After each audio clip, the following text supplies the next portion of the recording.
नाशिक विभाग व जळगाव जिल्हा ग्रंथालयाचे भव्य संयुक्त वार्षिक अधिवेशन पारोळ्याला अंमळनेर 18 जानेवारी 2026ला पारोळ्यात नाशिक विभाग व जळगाव जिल्हा ग्रंथालय संघाचे वार्षिक संयुक्त अधिवेशन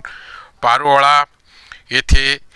रविवारी 18/1/26 रोजी भाटेवाडी अंमळनेर रस्ता पारोळा या ठिकाणी ग्रंथालयाच्या विविध विषयावर विचारमंथन व पुरस्कार वितरण सोहळा नाशिक विभाग जळगाव जिल्हा ग्रंथालय संघाचे संयुक्त वार्षिक अधिवेशन आयोजित केले असून सदर अधिवेशनाचे उद्घाटन जळगाव जिल्ह्याचे पालकमंत्री श्री गुलाबरावजी पाटील, स्वागत अध्यक्ष श्री आमदार अमोलरावजी पाटील, प्रमुख पाहुणे आमदार सत्यजित तांबे, पारोळा नगरीचे नगराध्यक्ष श्री चंद्रकांत दादा पाटील, ग्रंथालय संघाचे राज्य अध्यक्ष श्री गजानन कोटेवार, ग्रंथालय संचालक श्री मुंबई येथील अशोकजी गाडेकर, नाशिक विभागाचे अध्यक्ष श्री डॉक्टर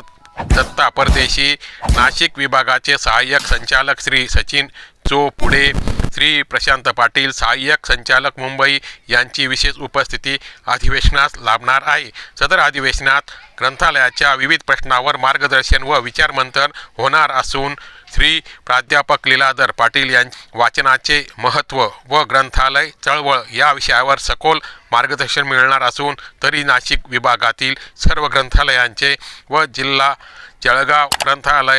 ग्रंथालयाचे पदाधिकारी कर्मचारी यांनी सदर अधिवेशनात उपस्थित राहावे. अधिवेशनात उपस्थित राहून ग्रंथालयाचे 2 सदस्य उपस्थित राहू शकतात. खर्च अनुदान पात्र असून सर्वांनी अधिवेशनाचा लाभ घ्यावा अशी विनंती सतीश पाटील, जिल्हा अध्यक्ष नाशिक विभाग ग्रंथालय संघ व जिल्हा ग्रंथालय नाशिक विभाग ग्रंथालय संघ नाशिक जिल्हा सार्वजनिक ग्रंथालय संघाने केले आहेत.